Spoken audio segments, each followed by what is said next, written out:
Welcome to Prism Technologies. I am Venkat. This is part 4 of ASP.NET MVC tutorial.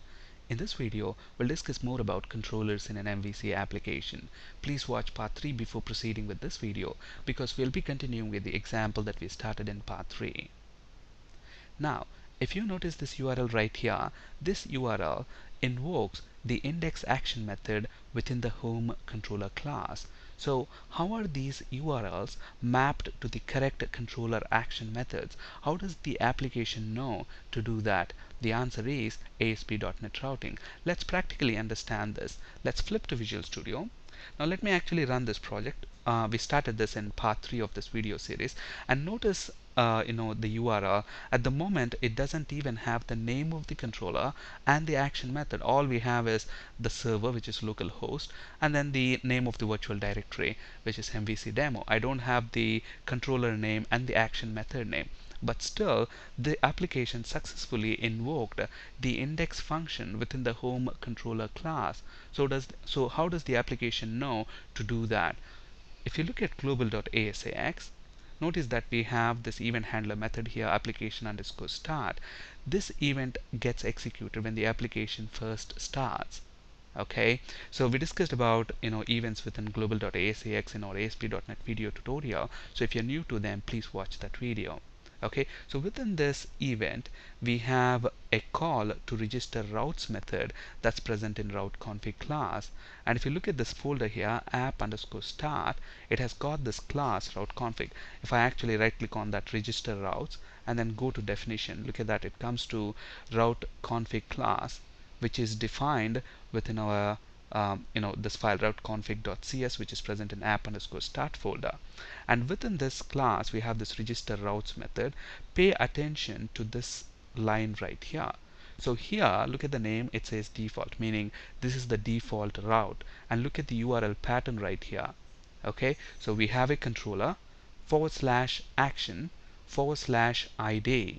Okay, but then if you look at the URL right here, it doesn't have the controller name and the action method name.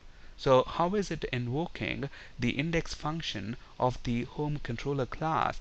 That's because we have defaults specified within this default route. So if I don't pass in a controller name, then it's going to invoke the home controller by default. And then if I don't specify an action method, it's going to invoke the index function. So look at this.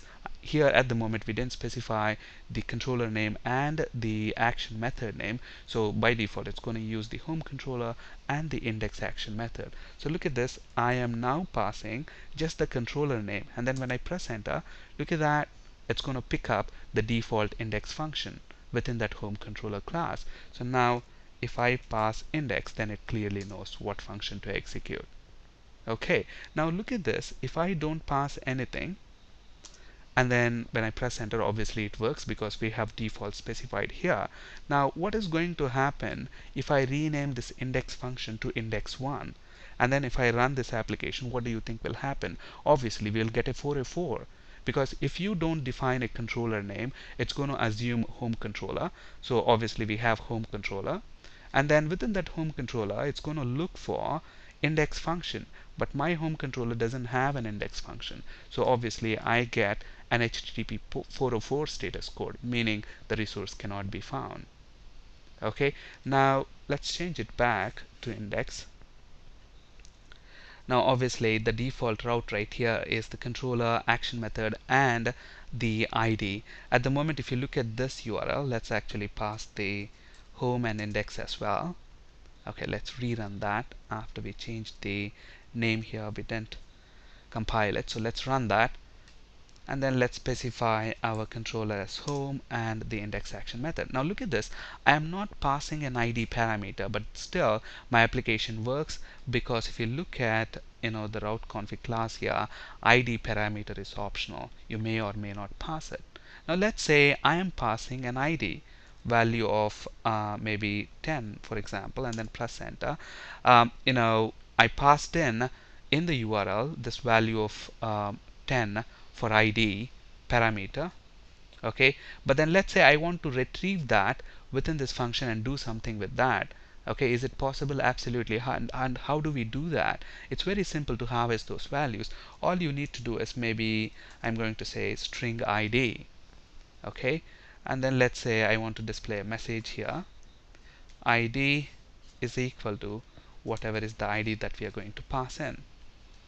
Okay, so now let's run this. So since at the moment we don't have anything passed here, defaults, and ID is optional, so it just displays an empty string there.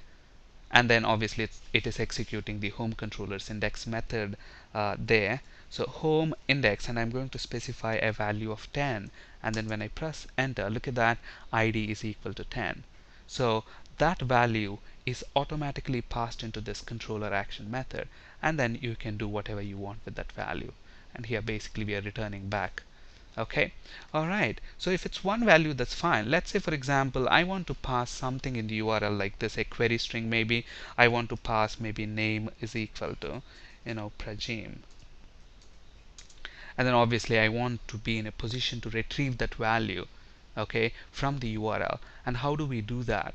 Okay, with web forms it's very easy. I mean, we basically use request.queryString, request objects query string property. So I can simply say, there are two ways to do that. I can use the very old method of using the request object, so request dot query string of, we can pass in the name of the query string there.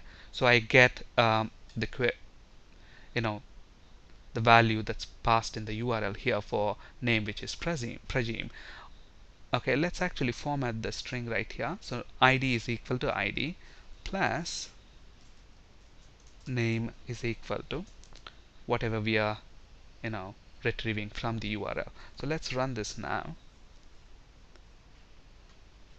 and then let's pass home controller index function, and name is equal to, let's say, Prajim.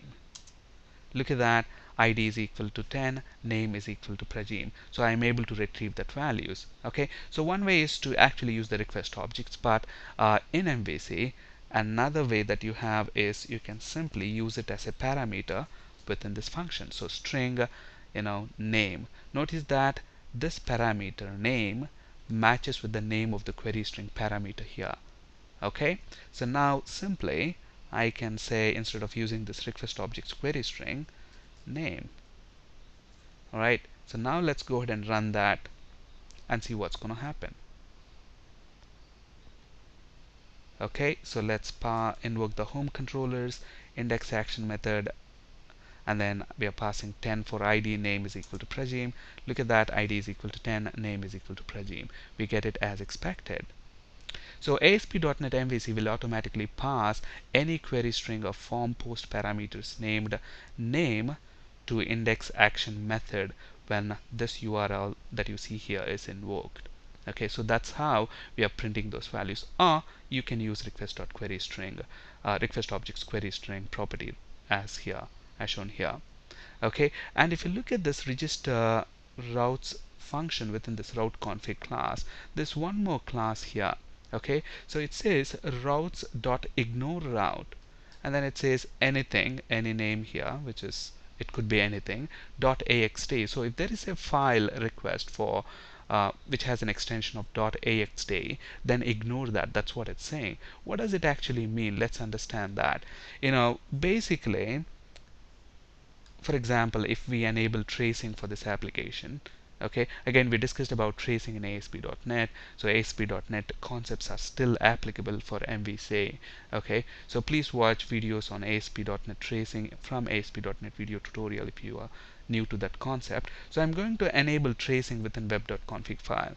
So under system.web I can enable tracing. So trace enabled is equal to true, and then I don't want the trace messages to be returned to the end of the page, so I'm going to say page output is equal to false. So when we set page output to false and then trace enabled is equal to true, the trace messages will be returned to a trace file called trace.axt. So let me actually go ahead and run, so that a trace messages are generated for few of these web forms.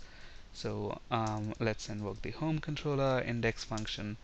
Okay, alright, So now look at this. Obviously there will be a trace file for this application, and now if I want to see the trace information, I can simply say trace.axday, and then when I press enter, I get the trace file and I can see the trace information for these requests, which is well and good. Okay, so now look at this. The request for this file is ignored. It's not basically passed to this default route. Okay, I am served with that route, with that file. Now what's going to happen if I comment this? And let's comment that, and let's rerun this application, and then let me try to request the trace.axt file and see what's going to happen. Okay, so I'm going to request something like trace.axe. Look at that, it says the resource cannot be found. Okay, that's why we need to have this line right here to handle requests for axt files, something like trace.axe or axt or script resources.axday. Alright, in this slide you can find resources for ASP.NET, C# and SQL Server interview questions. That's it for today. Thank you for listening. Have a great day.